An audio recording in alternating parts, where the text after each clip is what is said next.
లో దేవుని వాక్యం నుండి కొన్ని వచనాలు మనం చదువుకుందాం.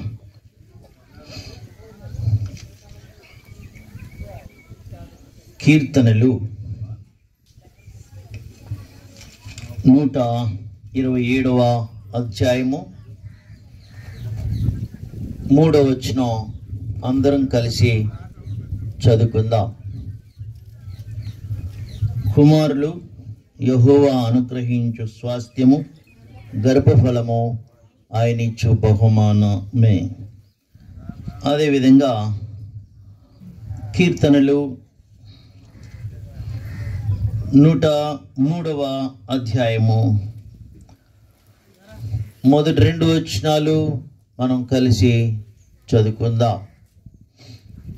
నా ప్రాణమా యెహోవాను సన్నుతించుము, నా అంతరంగమునున్న సమస్తమా ఆయన పరిశుద్ధ నామమును సన్నుతించుము. నా ప్రాణమా యెహోవాను సన్నుతించుము. ఇంకొక మాట కూడా చదువుకుందాం. 1 కొరింథీయులకు రాసిన పత్రిక 10వ అధ్యాయము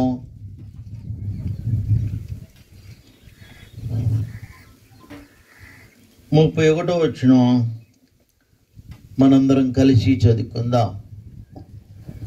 కాబట్టి మీరు భోజనం చేసినను పానం చేసినను మీరేమి చేసినను సమస్తమును దేవుని మహిమ కొరకు చేయుడి.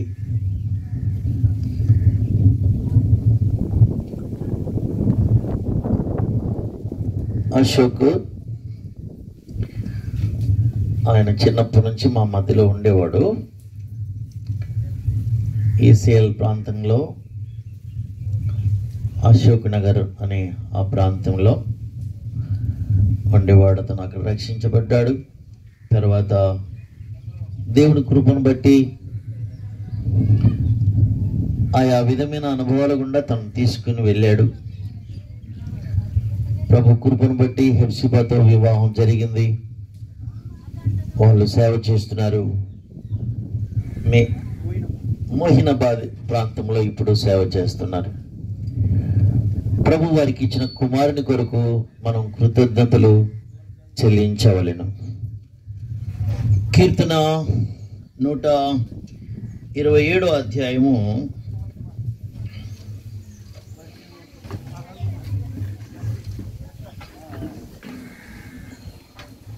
3వ వచనం చూడండి. కుమారులు యెహోవా అనుగ్రహించు స్వాస్థ్యము, గర్భఫలం ఆయనిచ్చు బహుమానమే. కాబట్టి పిల్లలు వాస్తవంగా స్వాస్థ్యం. దేవుడు మనకు పిల్లలను ఎందుకు ఇచ్చాడు?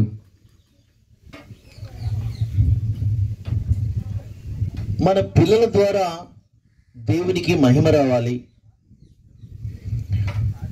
ఎందుకనగా ప్రస్తుత ప్రపంచంలో చూసినట్లయితే ఎంతోమంది పిల్లలు వారి యొక్క జీవితంలో ఆయా పరిస్థితులు వాళ్ళు ఎదుర్కోవటం ద్వారా లోకానికి విరుద్ధంగానూ తర్వాత దేవునికి అవమానకరంగానూ ఎన్నో విధాలుగా జీవిస్తూ ఉంటున్నారు. కానీ దేవుడు మనకు పిల్లల్ని ఇచ్చిన ఉద్దేశం అది గొప్పది. మనకు దేవుడు స్వాస్థ్యంగా ఇచ్చినప్పుడు, అందుకే ఇంకొక మాట ఎవరైనా చదవండి. సామెతల గ్రంథం 22వ అధ్యాయము 6వ వచనం. బాలుడు నడవలసిన త్రోవను వానికి నేర్పము, వాడు పెద్దవాడైనప్పుడు దాని నుండి తొలగిపోడు. నడవలసిన మార్గం వానికి నేర్పించాల్సిందే. సహజంగా ఎక్కడైనా ఏ స్కూల్లో అయినా దొంగతనం నేర్పబడును, త్రాగుడు నేర్పబడును, సిగరెట్ కాల్చడం నేర్పబడును. ఎక్కడైనా స్కూల్స్ ఉన్నాయా? పిల్లల్ని మనం స్కూల్కి పంపిస్తాం, మంచిగా నేర్చుకొని రానురా అని. వాడు అటు ఇటు చూస్తాడు కానీ గిల్లు వస్తాడు, ఎవరు నేర్పించండి ఇది. అటు ఇటు చూస్తాడు కానీ ఇట్లా కొట్టొస్తాడు, ఎవరు నేర్పించండు. మానవునిక సహజ స్వభావం ఎలాంటిదంటే, మనమందరం కూడా ఆదాము పిల్లలు మన విషయం మర్చిపోకూడదు. మన సహజ స్వభావము పాపం చేసే స్వభావం. ఎవరు నేర్పనక్కర్లే, అది పుట్టుకతో వచ్చిన స్వభావం. అందుకే దేవుడు మనకు పిల్లల్ని ఇచ్చినప్పుడు మనము మన పిల్లలను కూడా మన సహజ స్వభావము ఆదాము స్వభావం. అయితే దేవుడు ఎందుకు ఈ లోకంలో మనల్ని జన్మింప చేయాలి? యెషయా గ్రంథం 43వ అధ్యాయం 7వ వచనం. యెషయా గ్రంథం 43వ అధ్యాయం 7వ వచనం. నా మహిమ నిమిత్తము నేను సృజించిన వారిని, నా నామం పెట్టబడిన వారిని తెప్పించము. నేనే వారిని కలుగజేసేదని, వారిని పుట్టించిన వాడను నేనే అంటున్నాడు. దేవుని మహిమ గురించి. అందుకే మనిషి కోసమే దేవుడు సూర్యుని చేశాడు, చంద్రుని చేశాడు, ఆకాశాన్ని, భూమిని, చెట్లను, పక్షులను, జంతువులను. ఇవన్నీ మనిషి కోసమే చేశాడు. కానీ మనిషిని తన కోసం చేసుకున్నాడు. దేవుని ఉద్దేశాలు, దేవుని సంకల్పములు మానవుని ద్వారా నెరవేర్చాలని ఉద్దేశించేత దేవుడు మనిషిని 6వ దినం మట్టితో నిర్మించాడు తన స్వరూపంలో. ఆదికాండం 1వ అధ్యాయం 26వ వచనం.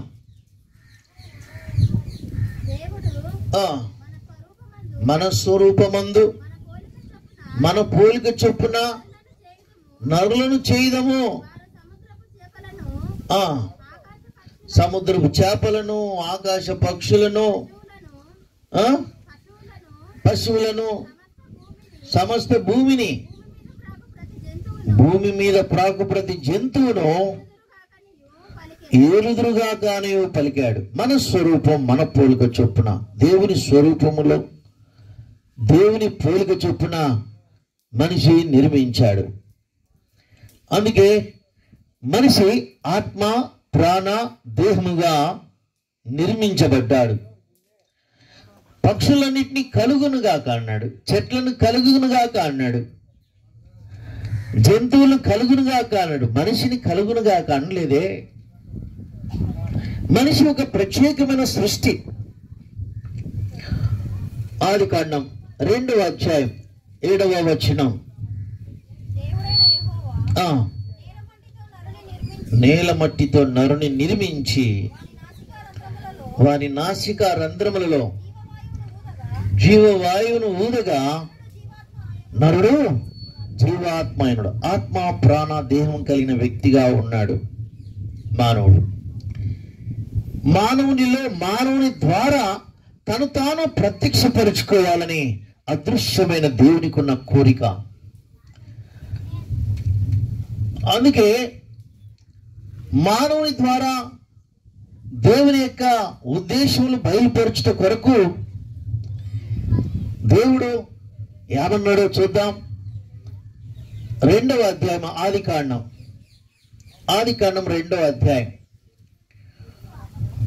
16వ వచనం, 17వ వచనం.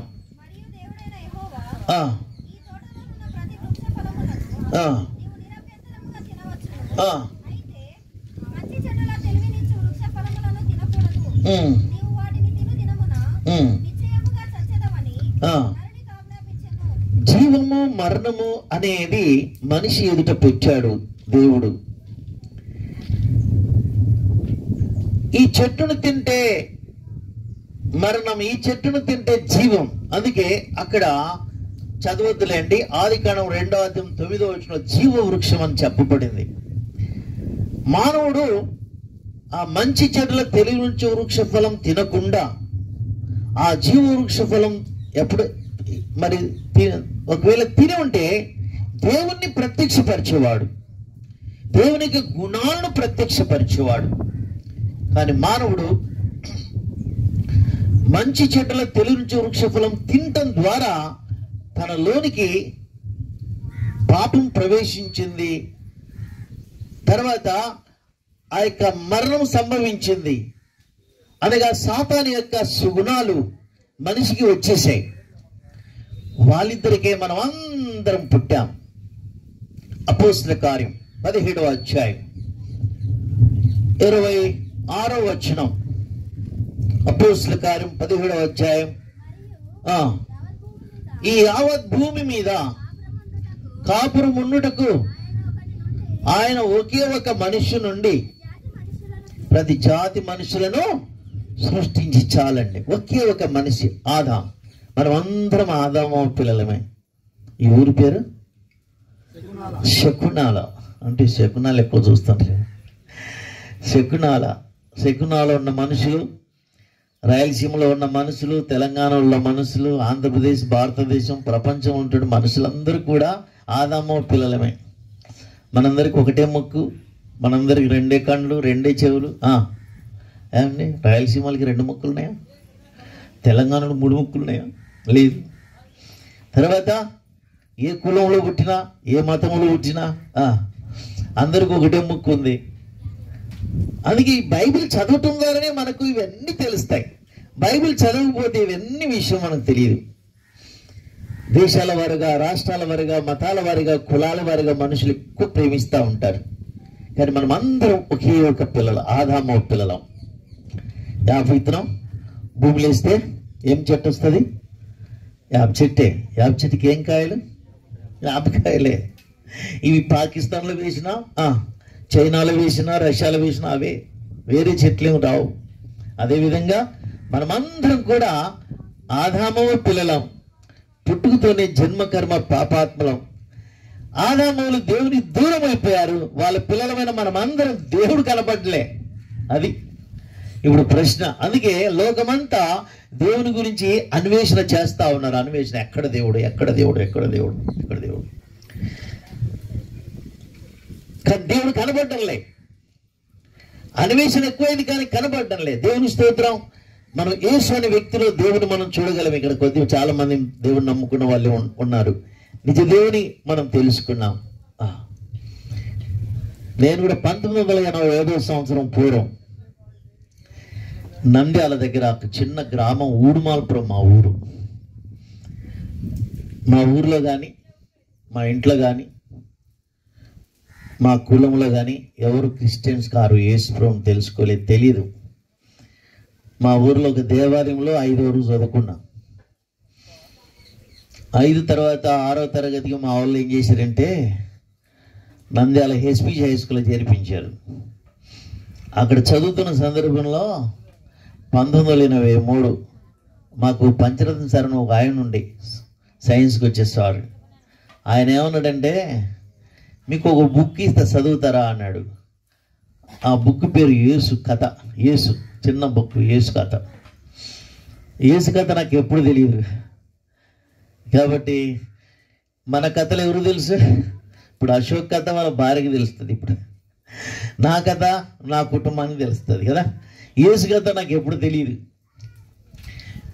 యేసు కథ చదివిన తర్వాత, యేసు ప్రభు గురించి చదివిన తర్వాత మంచి దేవుడులే అంటే మా దేవుడిలో కూడా ఒక దేవుని అని నేనేదో పెద్ద కలుపుకున్నా. ఈయన కూడా మంచి దేవుడే అనుకోని.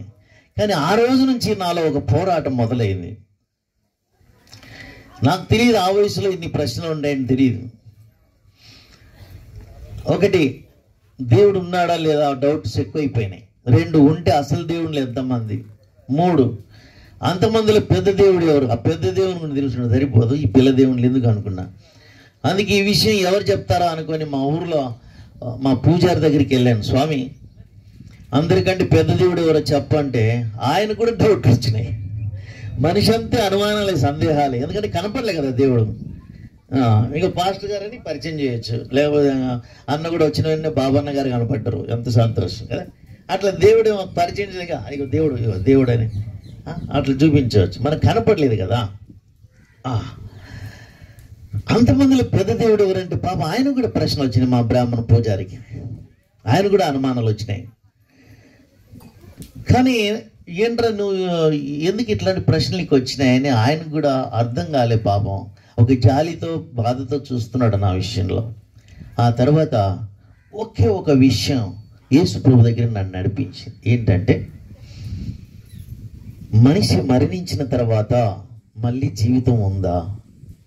నేను యమగోళ సినిమా చూసిన, యమగోళ సినిమాలో యమధర్మరాజు చెప్తాడు, అరే చిత్రగుప్తుడు ఏ ఊరు నుంచి వచ్చాడంటే ఇటు పలానా ఊరోడు వీడిని తప్పులు చేసాడు అంటే, అట్లనా వాడు కాలికన్లో నూనెలు వేసేయని అట్లాంటి సినిమాలు చూసిన.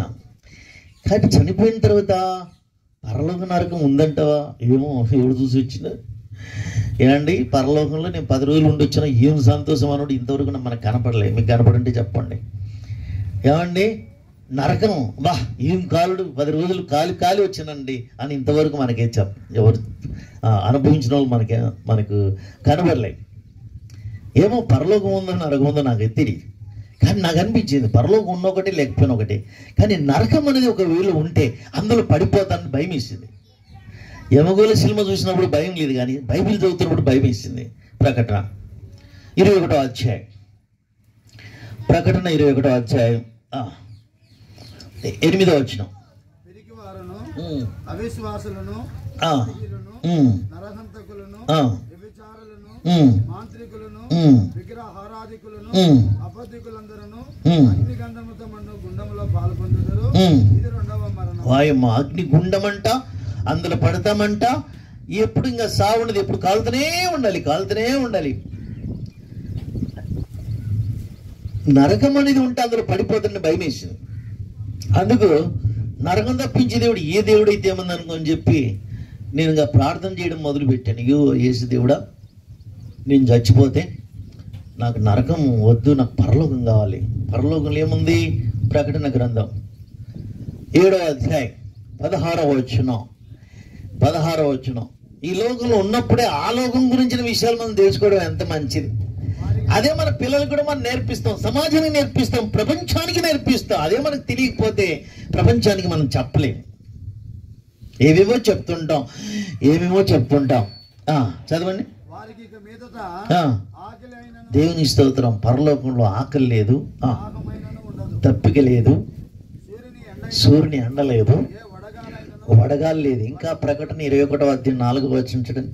ప్రకటన గ్రంథం 21వ అధ్యాయం 4వ వచనం.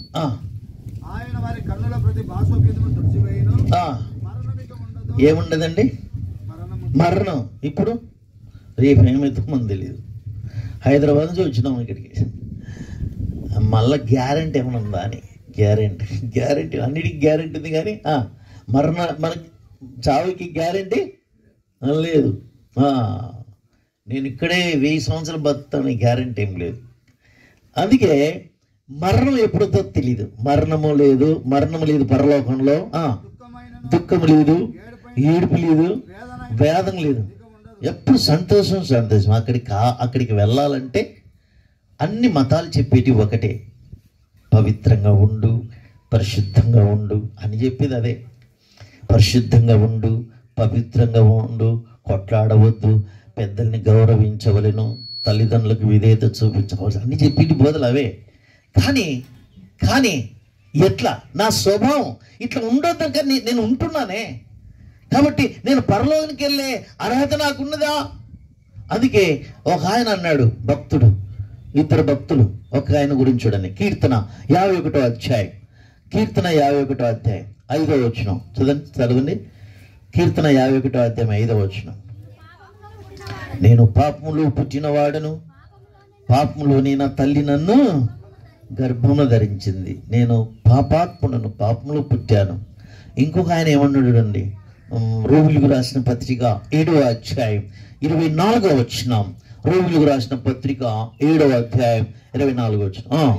అయ్యో ఎంత దౌర్భాగ్యుడను, ఇటు మరణమునకు లోనగు శరీరము నుండి నన్ను ఎవడు విడిపిస్తాడు అని ఏడుస్తున్నాడు. లోకంలో మనుషులందరూ కూడా నేను ఇట్లా ఉండొద్దండి, నేను నరహత్య చేయొద్దు, వ్యభిచారం చేయొద్దు, తాగవద్దు, బీడి తాగవద్దు, నేను మంచిగా ఉండాలా మనం అనుకుంటాం. మన చేతనవుతుందా? మన చేత కానిదే మనం అనేక మందిని మార్చాలని ప్రయత్నం చేస్తుంటాం. అదే మతం చెప్తుంది. మతం ఏం చెప్తుందంటే ఇతరులు మార్చడానికి ప్రయత్నం చేస్తుంటుంది. నన్ను నేనే మార్చుకోలేని వారిని నేను మార్చగలనా? నా చేతనవుతుందా?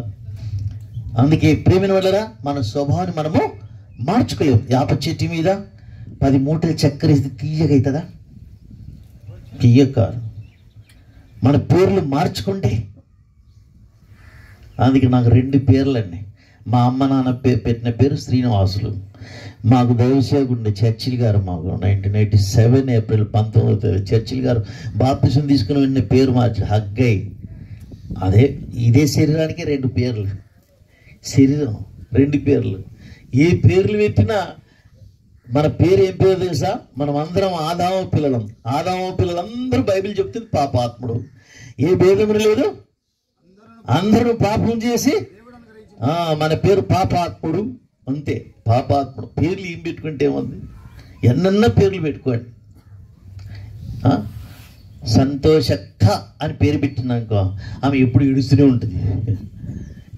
చాలామంది ఏ పాస్టర్ పెట్టింటారు ఈ పేరు అని. ప్రేమదాసు అని పేరు పెడితే ఆయన డబ్బు దాసు అయిపోతాడు. ఎవడండి ఈ పేరు పెట్టింది? ఏ పాస్టర్ పెట్టిన అంటారు. అందుకే మన పేరు ఏం పేరంటే మొదటి పేరు మనం ఆదాము పిల్లలు కాబట్టి మనం అందరం కూడా పాపాత్మలం. పందికి పుట్టిన పిల్లలు మేక పిల్లల, పంది పిల్లలు. కోడికి పుట్టిన పిల్లలు కోడి పిల్లలు, ఎద్దుకు పుట్టిన పిల్లలు ఎద్దు పిల్లలే, ఆవు పిల్లలే. అంతే. కాబట్టి మనమందరం ఆదాము పిల్లలం. అంతే.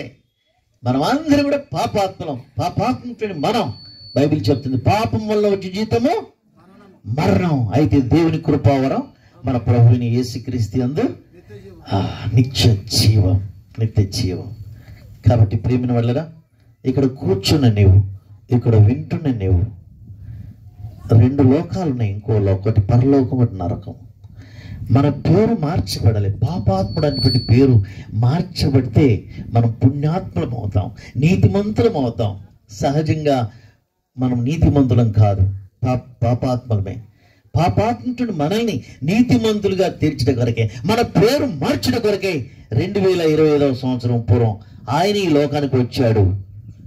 ఈ భూలోకంలో మధ్యస్థలమైన ఇశ్రాయేలు దేశంలో జన్మించాడు. యేసయ్య మనందరి కొరకు శిలువలో రక్తమంతా కార్చాడు, చనిపోయి సమాజ వ్యక్తులు మొదలను లేచినాడు. అందుకే రోమిలకు రాసిన పత్రిక 3:24, రోమిలకు రాసిన పత్రిక 3:24, నమ్మువారు ఆయన కృపచేతనే క్రీస్తు యేసునందులి విమోచనం ద్వారా ఉచితముగా నీతిమంతులని తీర్చబడుచున్నాడు. ఎప్పుడైతే మనం ప్రభువుని నమ్ముకొని బాప్తిజం తీసుకున్నామో పాపాత్ముడు అనే పేరు పోయి ఏం పేరు పెట్టారు? నీతిమంతుడు. మన పేరు ఏం పేరు? ఒకవేళ ఇంకా నీతిమంతుడు అనే పేరు పెట్టుకోకపోతే యేసుని నమ్ముకున్నావా, బాప్తిజం తీసుకున్నావా? అట్లయితే దేవునికి స్తోత్రం.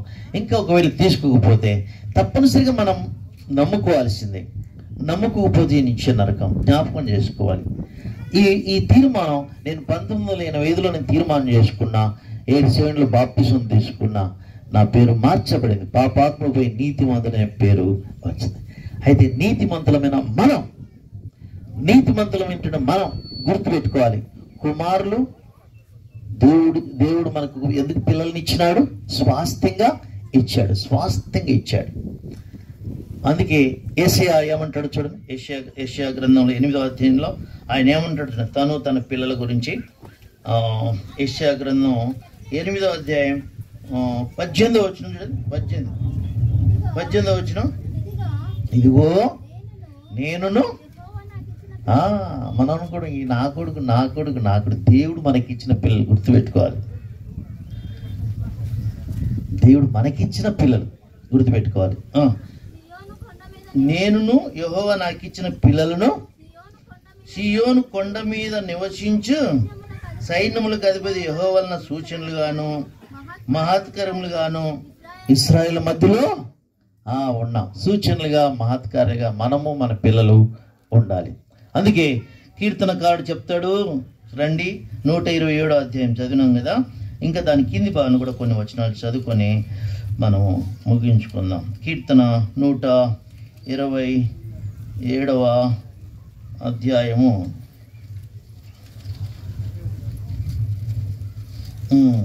చూడండి, 3వ వచనం నుంచి చదవండి. యెహోవా అనుగ్రహించు స్వాస్థ్యము గర్భఫలం ఆయన ఇచ్చు బహుమానమే. స్వాస్థ్యం వేరు, బహుమానం వేరు. బహుమానం ఎప్పుడు వస్తుంది? బహుమానం ఎప్పుడు వస్తుంది అంటే మనం ప్రయాస పడినప్పుడు వస్తుంది. స్వాస్థ్యం దేవుడిచ్చిన స్వాస్థ్యం. ఈ స్వాస్థ్యాన్ని దేవుని కొరకు పెంచటం ద్వారా మనకు బహుమానం వస్తుంది.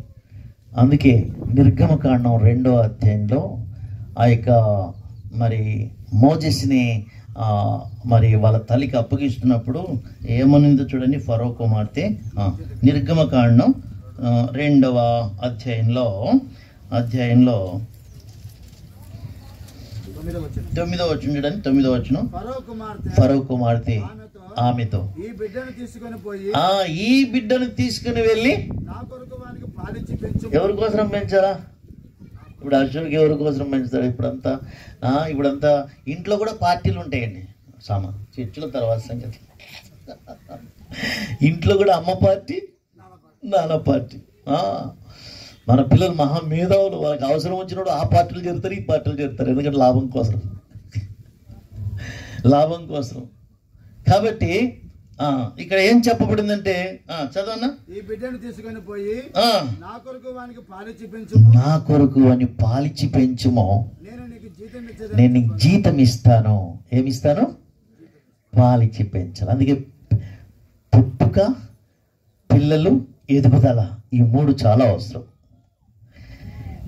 ఆధ్యాత్మికంగా కూడా తిరిగి జన్మించిన తర్వాత పెరగాలంటే పిల్లల్ని ఎలా పెంచుతామో ఆత్మీయంగా కూడా అంతే సేమ్. చూడండి, దేవుని వాక్యంలో చెప్పబడింది.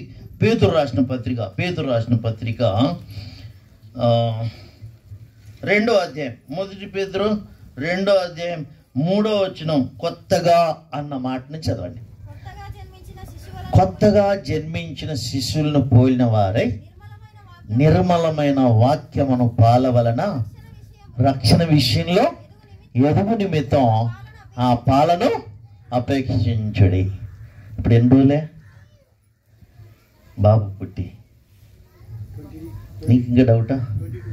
అసలు కొడుకు పుట్టాడా? దేవుని ఇస్తుంది. నువ్వు మర్చిపోయినావేమో.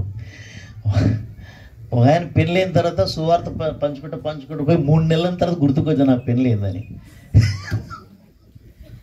అర్థమైందా? ఎన్ని రోజులు? 22 రోజులు అయింది కదా. పుట్టిన తర్వాత పిల్లల్ని పెంచేది చాలా ఇది అనమాట. కనడం వేరు, పెంచడం వేరు. అదేవిధంగా ఆత్మీయంగా పుట్టుక వేరు, ఆత్మీయంగా ఎదగడం వేరు. ఒకరోజు ఒక దైవ సేవకుని అడిగారంట, బిలీగ్రం గారిని అడిగారంట, భక్ష్యం గారి గురించి నీ ఉద్దేశం ఏంటంటే ఆయన అన్నాడంట, ఈ చక్రంలో ఒక్క పూస ఆ యొక్క కడ్డి మాత్రం నేను, మిగతాదంతా భక్ష్యం గారు ఆయన. అంటే అర్థం ఏంటంటే ఆయనకు కనే పరిచయం అప్పగించాడు, పెంచే పరిచర్య కనొచ్చు, కానీ పెంచడం చాలా కష్టం. ఇక్కడ చాలామంది పెంచిన తల్లులు ఉన్నారు. అప్పుడంతగా పుట్టిన పిల్లోనికి శకినాల ఊరు తెలుస్తుందా? శకినాల ఊరు తెలవాలంటే ఎన్ని రోజులు, ఎన్ని సంవత్సరాలకు వస్తారు? కనీసం ఆ అమ్మగారు 5 అని చెప్తుంది. 2 సంవత్సరాల 5 సంవత్సరాలు, ఎన్నో 2, 5 అంతవరకు మనం ఏం కావాలా? పెంచాలా. ఎలా పెంచాలి? అప్పుడు పుట్టిన పిల్లోనికి ఊరి పేరు తెలియదు, అమ్మ నాన్న పేరు తెలియదు. పెంచాలంటే ఇంత మాంసం ముక్క నోట్లో పెడితే ఎదుగుతాడు. చాలా మంది మర్మాలు అంటారు బైబిల్. ఎవరికంటే మర్మాలు? మాంసం ఎవరికి? ఎదిగిన వాళ్ళకి మాంసం. పిల్లలకి ఏం కావాలా? పాలు. ఎప్పుడెప్పుడు క్రిస్మస్కి జనవరి 1కి ఇవ్వాలా ఏంటి? పాలు బీరోలో పెట్టి సంవత్సరం తీసిండ్రు, సంవత్సరానికి ఒకసారి అయిపోతాడు ఇట్లా. అదేవిధంగా చాలామంది బైబిల్ ఎప్పుడెప్పుడు చదువుతారు. కొద్దిమంది బైబిల్ రెగ్యులర్గా చదవరు. చర్చికి కొద్దిమంది చర్చి కూడా రెగ్యులర్గా రాడు, ఎప్పుడో ఒకసారి క్రిస్మస్కో జనవరి 1గా అంతే. ఆ విధంగా రక్షించబడినప్పటికీ ఎండిపోయిన విధంగా ఉంటారు. అదేవిధంగా పాలు అనేది చాలా అవసరం. వాక్యం అనే పాలు రోజుకి ఎన్నిసార్లు ఇస్తారు పిల్లలకి పాలు? 7 సార్లు ఏం నాకు తెలియదు. ఎప్పుడు ఏడిస్తే ఇవ్వాల్సిందే. ఎదుగుతూ ఉంటుంది, పెరుగుతూ ఉంటాడు. పెరిగిన తర్వాత 5 సంవత్సరాల తర్వాత వారికి జ్ఞానం కావడానికి ఎక్కడిస్తామా? ఇంట్లోనే పెట్టుకుంటామా? స్కూల్ ఇచ్చి పెడతాం. ఏ స్కూల్లో? మంచిగా పాఠాలు నేర్పే స్కూల్లో. ఆ మాస్టర్కి ఏ వచ్చు కానీ బి రాదంట. ఈ దినాల్లో రక్షించబడిన తర్వాత ఆత్మీయంగా ఎదుగుడు కొరకు కూడా సరైన మాస్టర్ లేకపోతే మనం ఎదగలేము, మనం జ్ఞానవంతులం కాలేము ఆధ్యాత్మికంగా. అది గుర్తుపెట్టుకోవాలి. అదేవిధంగా ఆ మాస్టర్కి ఏ వచ్చు కానీ ఏ వచ్చిందే నేర్పిస్తాడు, రాది నేర్పిస్తాడు, నేర్పించాడు. నేను 1993లో జూలై 4వ తారీఖు సేవకు వచ్చాను. నవంబర్ 13 1993 నవంబర్ 13 తారీఖున సంగారెడ్డిలో ఆండ్రూస్ బ్రదర్ అని ఒక ఆయన ఉంటాడు. ఆయన దగ్గరికి వెళ్ళాను.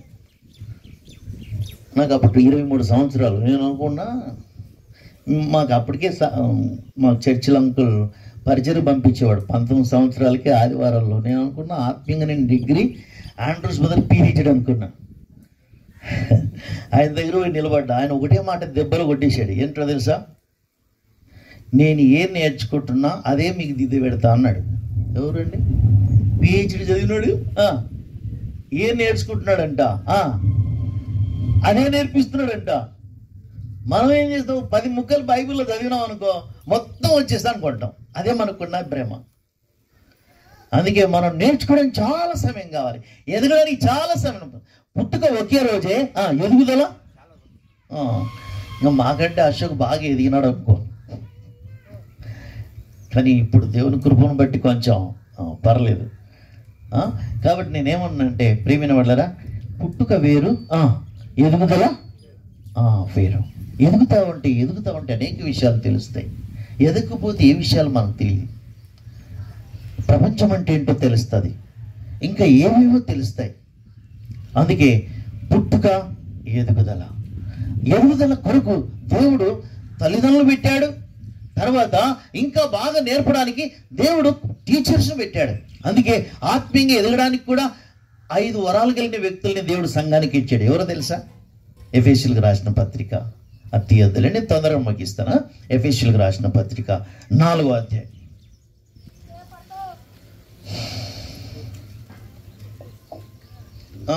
నాలుగో అధ్యాయంలో 13వ వచనం చూడండి.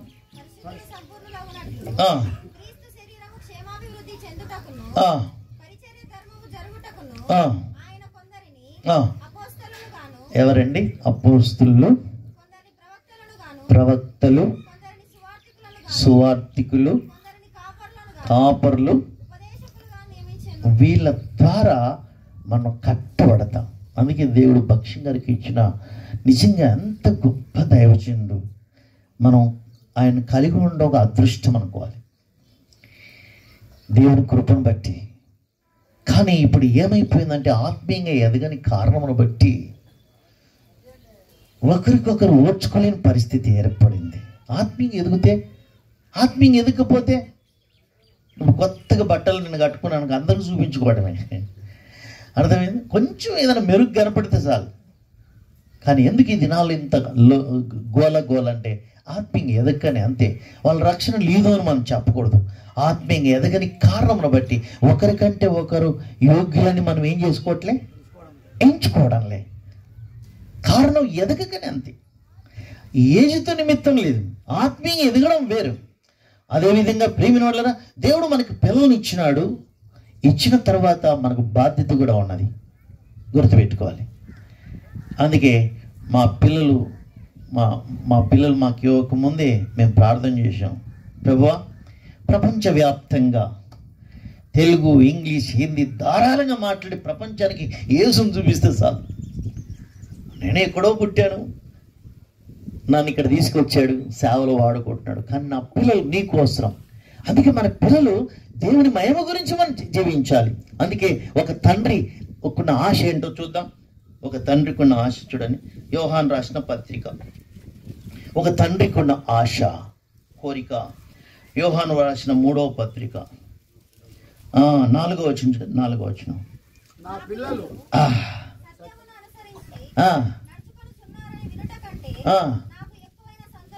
మావోడు డాక్టర్ కావాలా, మావోడు ఇంజనీరింగ్ కావాలా, మావోడు సినిమా యాక్టర్ కావాలా. అదే మా పిల్లలు సత్యమును అనుసరించి నడుచుకోవాలి. సత్యమును అనుసరించి నడుచుకోవాలి. మనం సత్యంలో ఉండాలి కదా. పిల్లల ముందరనే ఎవరో ఫోన్ చేశారంట,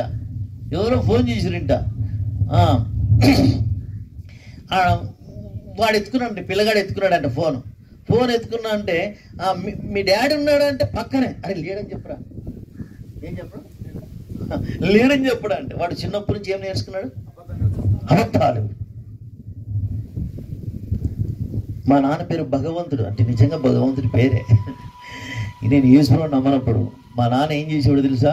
అరే బీడి ముట్టించుకొని రాపోరా అనేవాడంటే. బీడి ముట్టించి ఎక్కడ, అప్పుడు మాకు కరెంట్లు ఉండేటిగా, దీపానికి ఇట్లా ముట్టించి అది తీసుకోబోతున్నా కానీ ఆరిపోతుండే. ఒకసారి ఏం జరిగిందంటే మళ్ళీ తిట్టడమే అని చెప్పేవాడు. బీడి తీసుకొని అది ఆరిపోలే అనుకుంటూ వస్తున్నా, శబాష్ అన్నాడు. అంటే ఆయన ఎదురుగా పొగ తాగలేదే. ఇప్పుడు తల్లిదండ్రులను బట్టి పిల్లలు కూడా ఏం నేర్చుకుంటున్నారు? అవే నేర్చుకుంటున్నారు. అందుకే నా పిల్లలు సత్యమును అనుసరించి నడుచుకుంటున్నారన్న పేరు తప్ప నాకేం లేదు. మనం బట్టి దేవుడు సంతోషపడాలి. తర్వాత మనల్ని ఎవరైతే పెంచుతున్నారో వాళ్ళు కూడా సంతోషపడాలంటే సత్యం అనుసరించి సత్యం కొరకు జీవించేది చాలా అవసరం, గుర్తుపెట్టుకోవాలి. అందుకే దేవునికి ఒక తల్లికి పక్కన ఇళ్ళు ఉన్నాయి.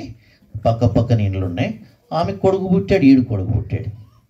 అయితే ఆమె కొడుకేమో 20 సంవత్సరాలు పుట్టిన తర్వాత 20 సంవత్సరాల వరకు మంచిగా కాలేజీకి పోతున్నాడు, స్కూటర్ కారు నడుపుకొని కాలేజీ మంచిగా ఎదిగిండు, ఎంతో ఉద్యోగం చేస్తున్నాడు. ఇంకొక ఆమె కూడా కొడుకు పుట్టాడు. వాడు 20 సంవత్సరాలు ఉన్నాయి కానీ వాడు ఉయ్యాల్లో ఉన్నాడు. ఎక్కడండి? ఉయ్యాల్లో ఉన్నాడు. చేయిట్లు పెట్టుకొని. వాని ద్వారా ఏ తల్లికైనా సంతోషం ఉంటుందా? ఎవరిని బట్టి సంతోషం అండి? ఎదిగిన వాళ్ళని బట్టే తల్లిదండ్రులకు సంతోషం. మనం కూడా రక్షించబడిన తర్వాత ఆత్మీయంగా ఉన్నత స్థానం వెళ్తుంటే దేవుడు సంతోషపడతాడు. మన కొరకు ఎవరైతే ప్రార్థిస్తున్నారో, మన కొరకు ఎవరైతే బాధ్యత వహిస్తున్నారో వాళ్ళకు కూడా సంతోషమే. కాబట్టి మన పేరు పుట్టుకతోనే ఏం పేరు? పాపాత్ముడు. అపవాదం కాదు కానీ పాపాత్ముడు. ఏంటి? పాపాత్ముడు. అయితే యేసుప్రభువుని నమ్ముకున్న తర్వాత మన పేరేం పేరు మార్చబడింది. ఏం మార్చబడింది? పేరు నీతిమంతుడని అయితే నీతిమంతులు మనం ఆత్మీయంగా ఎదుగుతూ ఇతరులు కూడా ఎదిగింపు చేయటమే దేవుడు మనల్ని ఈ లోకంలో ఉంచిన ముఖ్య ఉద్దేశం. ఈ వచనం చదువుకొని కూడా ముగించుకుందాం. చూద్దాను కీర్తన. అందుకే దేవునికి ఏం చేయాలి? మనం కృతజ్ఞతాస్తుతులు చెల్లించాలి. కీర్తన 103వ అధ్యాయం.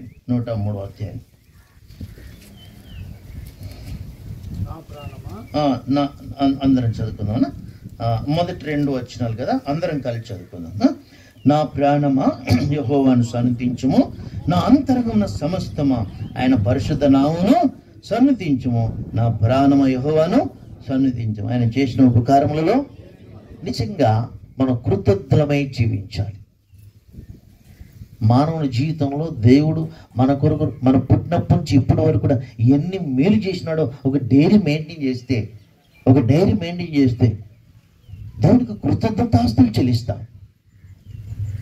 దేవుడు కృతజ్ఞతాస్తులు చెల్లిస్తాం. అందుకే ఆయన చేసిన ఉపకారం బట్టి దేవునికి వందనాలు చెప్పాలి. ఎంతగా చేసిన దేవునికి, ఎంతగా చేసిన సహాయం చేసిన దేవునికి మనం ఎప్పుడు కూడా కృతజ్ఞతాస్తులు చెల్లించాలి. కాబట్టి పుట్టుక, ఎదుగుదల. అదేవిధంగా మనం పుట్టుకతోనే మనం పాపాత్మని పేరు పెట్టబడింది. కానీ పాపాత్ముడి పేరు ఎప్పుడు మార్చబడుతుంది? నమ్మి బాప్తిసం తీసుకుంటే నీతిమంతుడని తీర్చబడింది. కాబట్టి ఇక్కడ కూర్చున్న మనల్లో రెండు పేర్లే, ఒకటి పాపాత్ముడు, ఒకటి నీతిమంతుడు. రెండే. మనం అందరూ కూడా రెండు కుటుంబాలకు చెందిన వాళ్ళం. ఒకటి ఆదామవ కుటుంబం, రెండు కడపట ఆదామైన యేసయ్య కుటుంబం. అందుకే మత్తయి సువార్త 1వ అధ్యాయం 1వ వచనం చదవండి త్వరగా. మత్తయి సువార్త 1వ అధ్యాయం 1వ వచనం. మత్తయి సువార్త 1వ అధ్యాయం.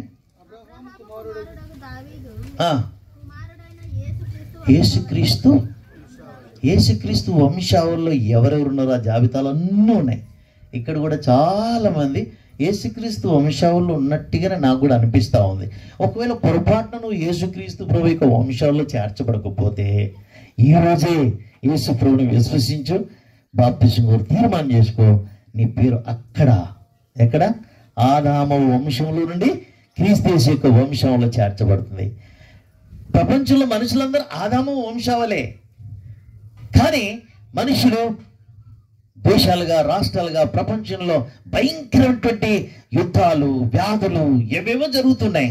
కానీ దేవుని స్తోత్రం, క్రీస్తు యేసు యొక్క వంశావళిలో మనం దేవుని గృహంలో చేరినాం. దేవుని గృహంలో మనల్ని ఒకరోజు దేవుని యొక్క నిత్యత్వం మనం అందరం ఒకే గృహంలో మనం ఉంటాం.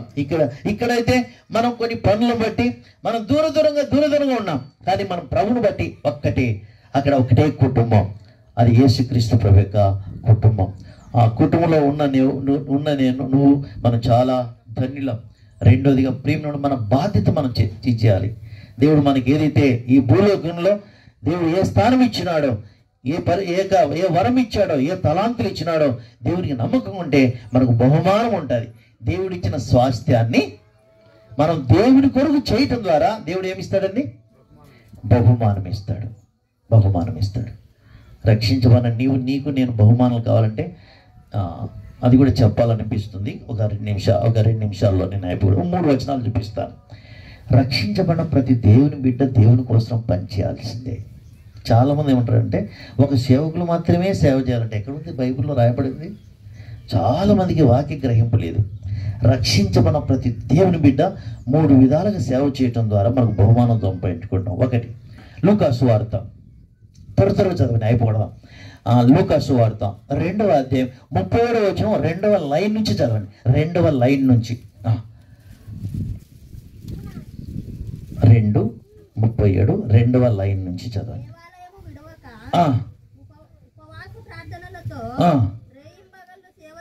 ఒకటి ఉపవాస ప్రార్థన ద్వారా దేవుని సేవ చేయాలి. రెండు త్వరగా లూకా 8వ అధ్యాయం 3వ వచనం. లూకా 8వ అధ్యాయం 3వ వచనం త్వరగా. వీరును ఇతరుల అనేకులను తమకు కలిగిన ఆస్తి ద్వారా సేవ చేయాలి. ఒకటేంటి? ప్రార్థన ద్వారా సేవ. 2 డబ్బు ద్వారా సేవ. డబ్బు ఎక్కువ ఉంటే పొలాలు కొనుక్కోవడం కోసం కాదు, లేదంటే అవి కొనుక్కోవడం కోసం కాదు. దేవుడిచ్చిన డబ్బు దేవుని కొరకు వాడాలి. మూడోది త్వరగా మత్తయి సువార్త 25వ అధ్యాయం. మత్తయి సువార్త 25వ అధ్యాయం 14-15.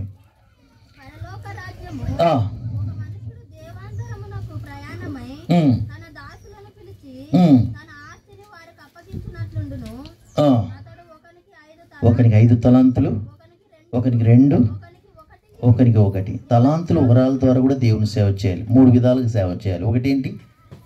ప్రార్థన ద్వారా. 2 డబ్బు ద్వారా. 3 వరాలు. ఎందుకు దేవుడు వరాల తలాంతులు ఇచ్చినాడండి? ఇక యూట్యూబ్లో అది పెట్టుకొని మొత్తం నాకు ఏం పంపాలా? సబ్స్క్రైబ్. ఎంతమంది మనుషులు చూశారని ఇది ఒక పెద్ద ఇది అయిపోయింది ఈ ఫోన్ వచ్చిన తర్వాత. దేవుడు 3 విధాలుగా దేవుని సేవ చేస్తే ఏమొస్తుందండి? బహుమానం ఇస్తాడు. బహుమానం తీసుకొని వస్తున్నాడు యేసయ్య.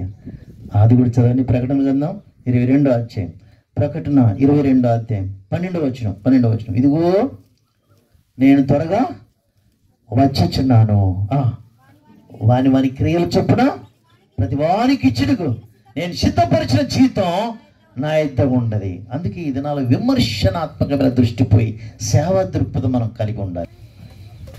ఎవరి గురించి మాట్లాడదు?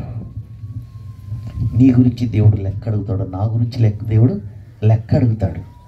దేవుడిచ్చిన స్వాస్థ్యాన్ని దేవుని కొరకు పెంచడం ద్వారా, దేవుని కొరకు చేయటం ద్వారా దేవుడు మనకేమిస్తాడండి? బహుమానులు ఇస్తాడు. ప్రార్థన చేసుకుందాం. ప్రియమైన సహోదరి సోదరుడా, పరలోకం నరకం రెండు ఉన్నాయి. మనమందరం జన్మకర్మ పాపాత్మలం.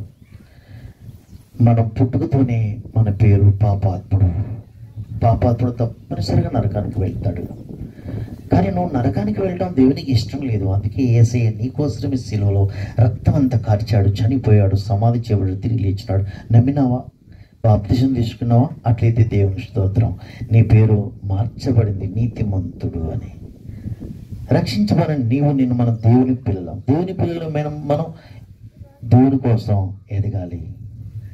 తర్వాత దేవుడు మనకి ఇచ్చిన స్వాస్థ్యం విషయంలో 3 విధాలుగా సేవ చేయటం ద్వారా మనకు బహుమానం ఇస్తాడు. ప్రార్థన చేసుకుందాం.